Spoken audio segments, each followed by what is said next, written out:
ओम शांति। आज 7 तारीख है, बुधवार का दिन है। तो आज सारा दिन मैं फीलिंग प्रूफ आत्मा हूँ इस अभ्यास करेंगे।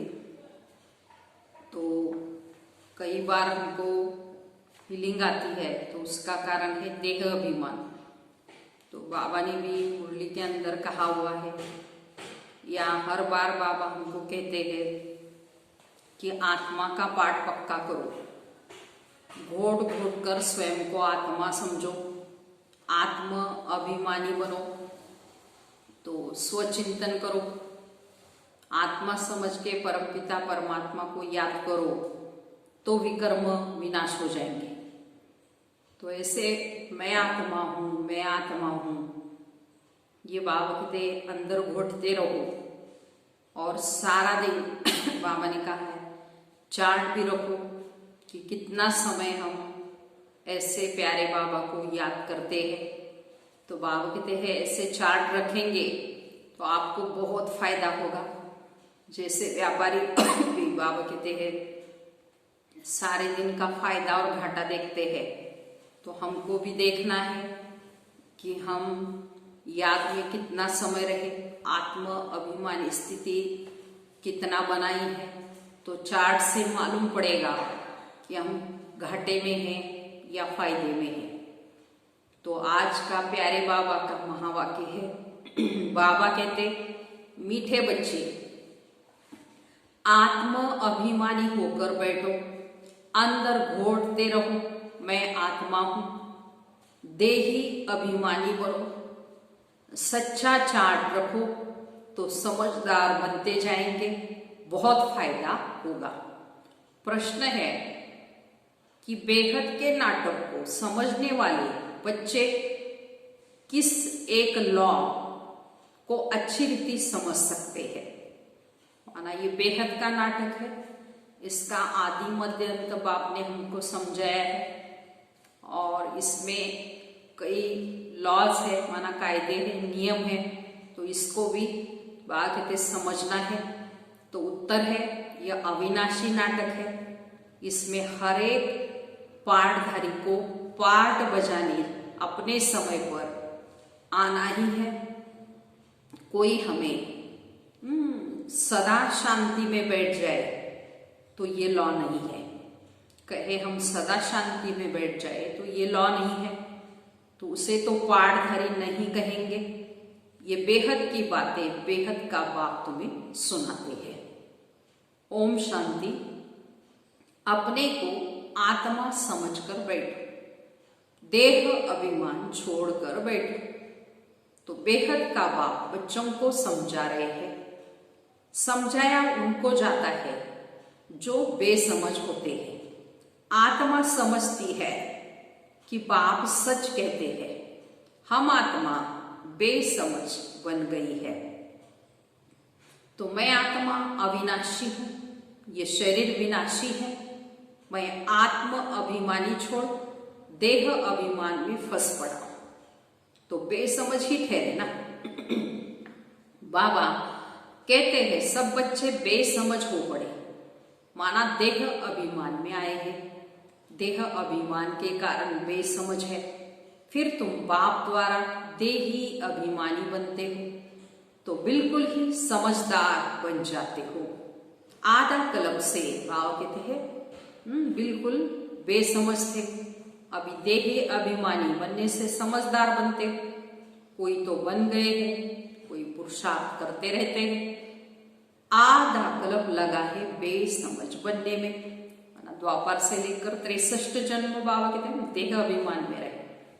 तो ऐसे उतरते उतरते बिल्कुल बेसमझ बन गए, तो देह अभिमान में आए। इस अंतिम जन्म में फिर अभी समझदार बनना है। आधा कल्प से बेसमझ होते होते 100% बेसमझ बन जाते हैं। देह अभिमान में आकर ड्रामा प्लान अनुसार गिरते आए हो। अब तुमको समझ मिली है, फिर भी पुरुषार्थ बहुत करना है, क्योंकि बच्चों में दैवी गुण भी चाहिए।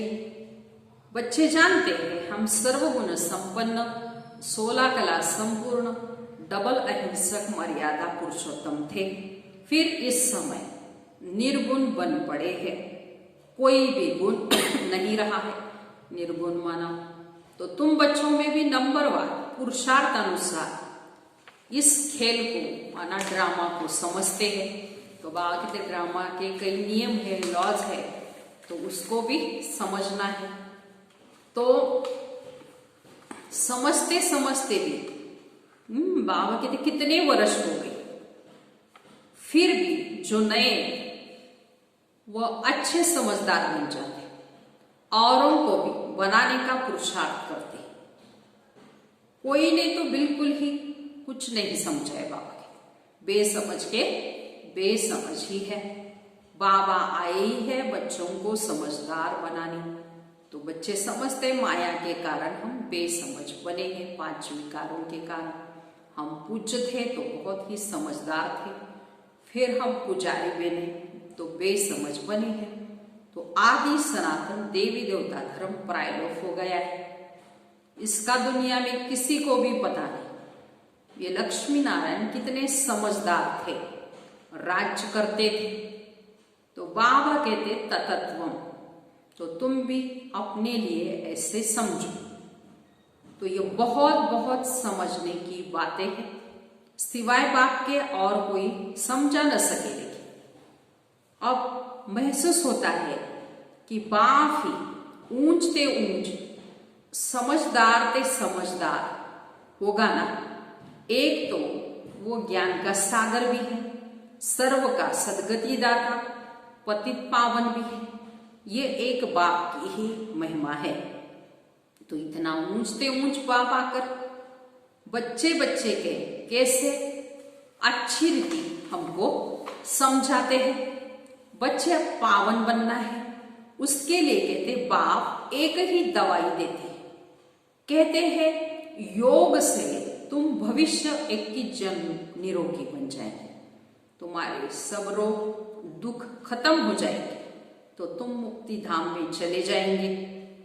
तो अविनाशी सर्जन के पास एक ही दवाई है, तो एक ही इंजेक्शन आत्मा को बाबा कर लगाते हैं।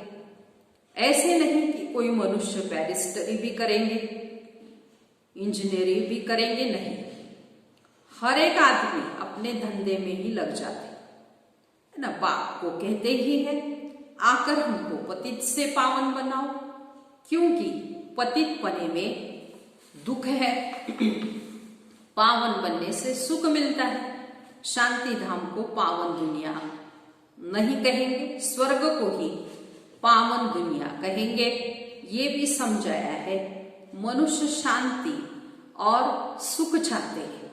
सच्ची सच्ची शांति तो वहां है जहां शरीर में उसको कहा जाता है शांति धाम। शांति धाम में बाबा कहते शांति के सिवाय कुछ नहीं है, वहां खाली आत्माएं रहती है, कोई पार्ट नहीं।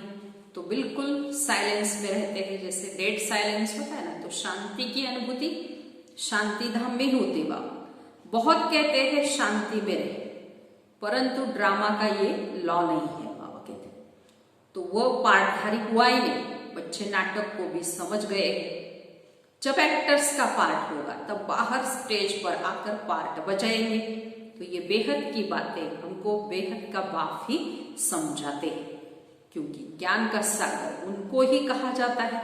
सर्व के सदगति दाता, पतित पावन, वो सर्व को पावन बनाने वाले है ना। कहते पतित पावन, तो सर्व को पावन बनाने वाले तत्व नहीं हो सकते। पानी आदि ये सब तत्व है, वो कैसे किसी की सदगति कर सकते। आत्मा पाठ बजाती है। हठ योग का भी आत्मा पाठ बजाती आई। ये बातें जो समझदार है वही समझ सकते। तो बाबा ने समझाया कोई भी ऐसी युक्ति रचो जो मनुष्य समझे कि कैसे पूज्य सो फिर पुजारी बनते हैं। पूज्य है नई दुनिया, पुजारी है पुरानी दुनिया में। पावन को पूज्य, पतित को पुजारी कहा जाता है। यहाँ तो सब पतित है क्योंकि विकार से पैदा होते हैं। वहां है श्रेष्ठ, इसलिए गाते भी है संपूर्ण श्रेष्ठाचारी। तो अब तुम बच्चों को ऐसे संपूर्ण श्रेष्ठाचारी बनना है। मेहनत है, उसमें भी मुख्य मेहनत है याद की, यात्रा की। सभी कहते हैं याद में रहना बड़ा मुश्किल है, कईयों को याद में रहना डिफिकल्ट लगता है। तो हम जितना चाहते हैं याद में, कई तो कहते रह नहीं सकते। तो सारा दिन, इसलिए बाबा ने कल भी अंडरलाइन कराया कि अपने चार्ट में देखना है हम कितना समय बाप को याद करते हैं, या आत्म अभिमानी स्थिति कितना समय रहती है। कई तो याद में रह नहीं सकते। तो सच्चाई से अगर चार्ट लिखे तो बहुत फायदा हो सकता है। बाबा बच्चों को ये ज्ञान देते हैं कि मन मनाव हो, तुम अर्थ सहित कहते हो तो तुम्हें बाप हर बात यथार्थ रीति और अर्थ सहित समझाते हैं। बाबा से बच्चे कई प्रकार के प्रश्न पूछते हैं, बाबा करके दिल लेने के लिए कुछ कह देते हैं, परंतु बाबा कहते मेरा काम ही है पतित से पावन बनाना, मुझे तो बुलाते ही इसलिए हो। तो तुम जानते हो हम आत्मा शरीर सहित पावन थी, वही आत्मा शरीर सहित अभी पतित बनी है। 84 जन्मों का हिसाब है। तो तुम जानते हो अभी ये दुनिया कांटों का जंगल बन गई है। ये लक्ष्मी नारायण तो फूल है ना, उनके आगे काटे जाकर कहते हैं कि आप सर्वगुण संपन्न, 16 कला संपूर्ण, और हम पापी कपटी नीच है। सबसे बड़ा कांटा है काम विकार का। तो बाबा कहते हैं इस पर जीत पहन जगत जीत बन। मनुष्य कहते हैं भगवान को कोई न कोई रूप में आना जरूर है। भागी रथ पर विराजमान हो आना है। भगवान को आना ही है पुरानी दुनिया को नया बनाने के लिए। तो नई दुनिया को सतो प्रदान और पुरानी दुनिया को तमो प्रदान कहा जाता है। जबकि अभी पुरानी दुनिया है तो जरूर बाप को आना ही पड़े। तो बाप को ही रचयिता कहा जाता है। तो तुम बच्चों को कितना सहज समझाते, तो कितनी खुशी होनी चाहिए। बाकी किसका कर्म भोग, हिसाब किताब है, कुछ भी है वो तो भोगना ही है। इसमें बाबा आशीर्वाद नहीं करते, हमको बुलाते ही हो आकर बाबा हमको वर्षा दो। तो बाबा से क्या वर्षा पाना चाहते हो? मुक्ति और जीवन मुक्ति का। मुक्ति जीवन मुक्ति दाता एक बाप है, वही ज्ञान का सागर है, इसलिए उनको ज्ञान दाता भी कहा जाता है। भगवान ने ज्ञान दिया था, परंतु कब दिया, किसने दिया, ये किसी को भी पता नहीं। सारा मूर्झा इसमें है, किसको ज्ञान दिया ये भी किसको पता नहीं। अभी ये ब्रह्मा बैठे हैं, इनको मालूम पड़ा है कि हम सो नारायण था, हमने ही पूरे 84 जन्म भोगे। तो ये है नंबर 1 में। बाबा बताते मेरी तो आंख ही खुल गई। तुम भी कहेंगे हमारी तो आंखें ही खुल गई, तीसरा नेत्र खुल गया ना ज्ञान का। तो तुम कहेंगे हमको बाप का सृष्टि चक्र का पूरा ज्ञान मिल गया। तो मैं जो हूं जैसा हूं, मेरी आंखें खुल गई। कितना वंडर है। हम आत्मा फर्स्ट है और फिर हम अपने को देह समझ बैठे हैं। तो बाबा कहते हैं हम आत्मा है, ये भूलकर देह को ही देखते हैं और सारा दिन चिंतन भी देह का ही करते हैं। लेकिन अभी बाबा ने ये समझाया कि यह आंखों को चलाने वाली या शरीर को चलाने वाली शक्ति आत्मा है। तो हमको सारा टाइम आत्मचिंतन करना है, घोटते रहना अंदर, मैं आत्मा हूं, मैं आत्मा हूं। तो बाबा कहते देह का भान फिर भूलते जाए, नहीं तो देह अभिमान में आने से बाबा कहते हैं कई भूले करते हैं, विकारों के अधीन हो जाते हैं, तंग करते हैं, किसी को भी दुख देते हैं या फीलिंग में आ जाते हैं तो देह अभिमान के कारण। तो फिर भी हम अपने को आत्मा भूल देह अभिमानी बन जाते हैं। इसलिए आत्मा कहती है हम एक शरीर छोड़ दूसरा लेती हूं। तो आत्मा कहती है ना ये। अब तुमको पहले पहले ये समझा देता हूं कि अपने को आत्मा समझ बैठो, अंदर ये घोटते रहो मैं आत्मा हूं। आत्मा न समझने से बाप को भूल जाते हैं, फील करते हो बरोबर हम घड़ी घड़ी देह अभिमान में आ जाते हैं, क्योंकि 63 जन्मों की पक्की आदत बनी हुई है ना। तो बाबा कहते जैसे कई संस्कार ऐसे बन जाते हैं। तो कहावत में भी कहा जाता है कि धागों से बना हुआ रस्सा बाबा कहते तोड़ नहीं सकते ऐसे। बाबा कहते कई जन्मों के देह अभिमान के संस्कार है, तो बार बार बाबा कहते आत्मा समझने के बदले देह अभिमान में ही आ जाते हैं। तो बाबा कहते अंदर आत्मा घोटते रहो, फील करते रहो बरोबर हम घड़ी घड़ी देह अभिमान में आ जाते। मेहनत करनी, यहां बैठे हो तो आत्म अभिमानी होकर बैठो। बाबा कहते हम तुम बच्चों को राजाई देने के लिए आए हैं। आधा कल्प तुमने हमको याद किया, कोई भी बात सामने आती है तो कह देते हैं ना हाय राम, परंतु ईश्वर व राम कौन ये भी किसी को पता नहीं है। तुमको सिद्ध करना है। ज्ञान का सागर, पतित पावन, सदगति दाता, त्रिमूर्ति, परम पिता परमात्मा शिव है।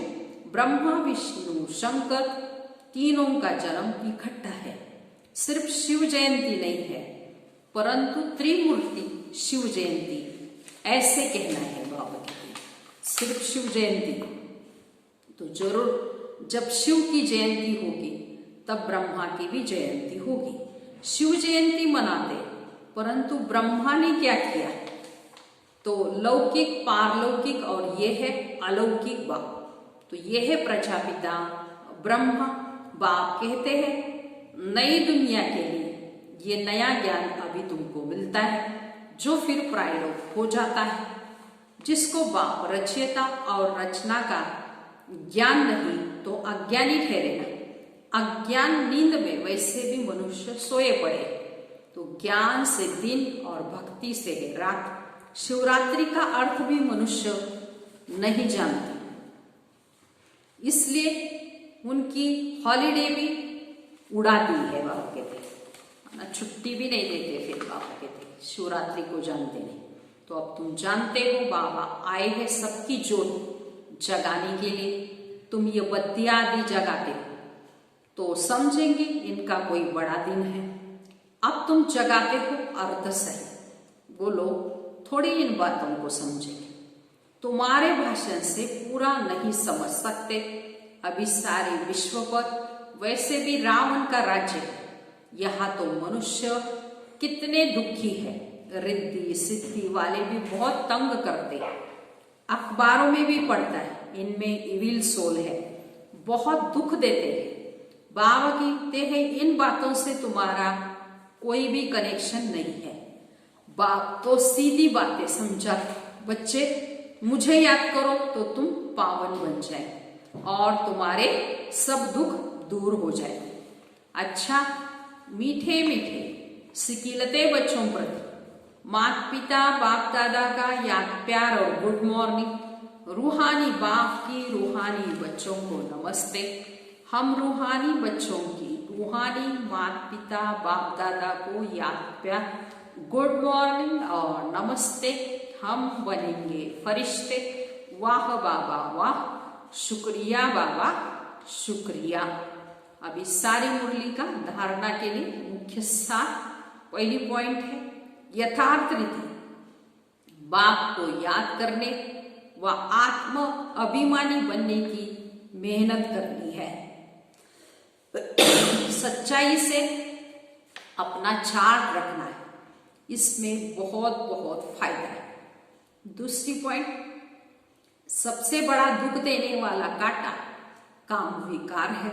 इस पर योग बल से विजय प्राप्त कर पतित से पावन बनना है। बाकी किन्हीं भी बातों से तुम्हारा कनेक्शन नहीं है। आज का वरदान है विघ्नप्रूफ चमकीली फरिश्ते ड्रेस धारण करने वाले सदा विघ्न विनाशक भव। विघ्नप्रूफ चमकीली फरिश्ते ड्रेस धारण करने वाले सदा विघ्न विनाशक भव। विस्तार है स्व के प्रति और सर्व के प्रति सदा विघ्न विनाशक बनने के लिए क्वेश्चन मार्क को विदाई देना है और फुल स्टॉप द्वारा सर्व शक्तियों का फुल स्टॉप करना है। सदा विघ्न प्रूफ चमकीली फरिश्ती ड्रेस पहनकर रखना है। मिट्टी की ड्रेस नहीं पहनना है। साथ साथ सर्व गुणों के गहनों से सजे रहना है। सदा अष्ट शक्ति शस्त्रधारी संपन्न मूर्त बनकर रहना है और कमल पुष्प के आसन पर अपने श्रेष्ठ जीवन के पांव रखना है। ऐसे सदा विघ्न विनाशक भव का वरदान दिया है सारे दिन के लिए। तो बाबू स्व के प्रति और सर्व के प्रति हमको विघ्न विनाशक बनना है। उसके लिए क्वेश्चन मार्क को खत्म करना है और फुल स्टॉप लगा देना है। बाबा सर्व शक्तियों का स्टॉक भी फुल करना है अंदर अपने बाबा के। और सदा विघ्न प्रूफ चमकीली फरिश्ता ड्रेस पहनकर रखनी है।